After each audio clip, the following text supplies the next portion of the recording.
So my friend John tells me that they're going to be going to BW3's up in Clifton, and the plan was for me to drive up there. And when I saw John's car parked on Vine Street up in Coreyville, I knew they were going to be up there. And I was walking to the restaurant, and is Buffy? um, So I walk in, and luckily they're sitting at a table, and there's two chairs. And I walk in, and I act like I'm going up to the counter. And I remember thinking, I'm gonna walk up to the counter because, like, what else are you gonna do when you walk into BW3's? Then walk up to the counter to order.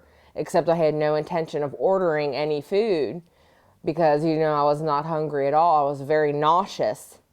And so I walk in, and I'm trying to walk really slow, and John didn't see me right away.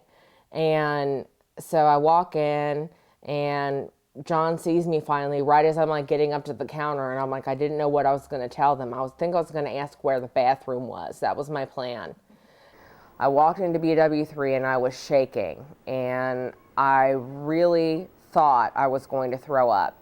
I kept getting that thing in your throat where you feel you throw up a little bit and then you swallow it.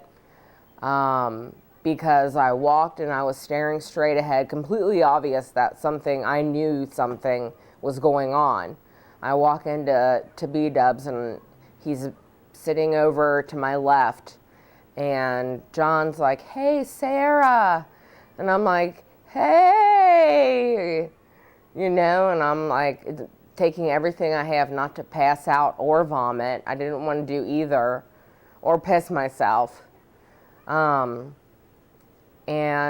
so he brings me over, and he introduces me, and Brett had a huge mouthful of food and stuck his hand out like this, like over top of mine, and just squeezed it and just shook his head. Didn't say anything. His mouth was full.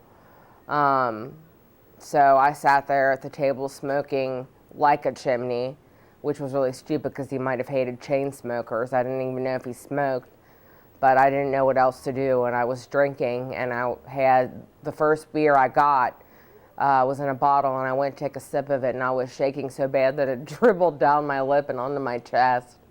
And I remember saying, "Whoopsie." Oh my God, and I thought for sure he was going to see the zit in my frizzy hair and the whoopsie, and it was all over and done for me. And so I sat down, and I just wanted to be cool. I just wanted to be like relaxed and cool, like I hang out with rock stars all day. This is all I do, is hang out with rock stars all day. I might as well be a fucking rock star. And so John's like, "You want, drink? Want drink? And I'm like, "Yeah, Bud Light bottle." And so he comes and he gets the Bud Light, and I'm just sitting there and I'm listening to the conversation and kind of nodding my head, this and that, and go take a sip of my beer, and I'm really, really nervous. And I was kind of like hyperventilating, so like my fingertips and my toes and my lips were kind of numb from hyperventilating. And so I go to take a drink of my beer, and it totally dribbles down my chin, down my neck, and into my shirt. And I didn't know if anybody saw it, but I totally did not know what the right reaction was. So I said, "Whoopsie." And I'm like, then I'm thinking in my head, I'm like, who says whoopsie? Nobody says whoopsie. So everybody looks at me, and I've got one of the little napkins from under my beer, and I'm like, I'm blotting it off my cleavage and stuff, thinking like they probably think this is a really sad attempt to get them to look at my cleavage. And so anytime I took a drink of my beer, I put the entire rim of the beer bottle inside my mouth, which was probably even stranger than the whole whoopsie in the first place. But I had to make sure, since I was really when I started talking, my lips were kind of like numb a little bit, like this. And it was really hard for me to talk. I had to put one hand was down here, making sure I was breathing from my diaphragm really slowly, instead of up here where I was hyperventilating. That's a little trick I learned from having panic attacks. to how to breathe, because it's very hard to breathe around your everything, your dream man. It's very hard to breathe. It's very hard to be normal.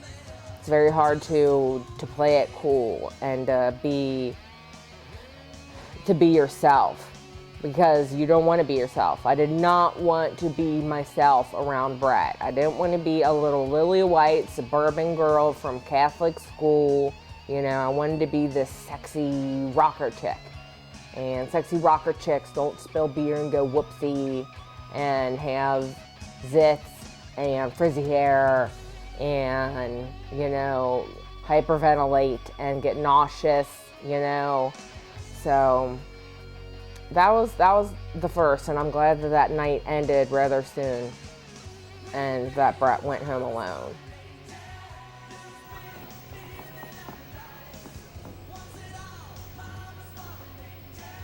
Ooh, what did you eat? Little boy.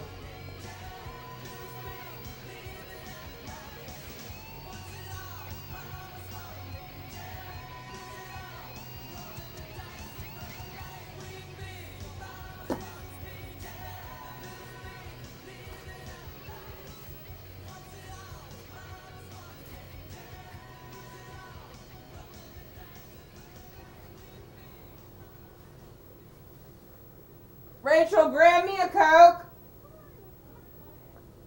Coke. In the door.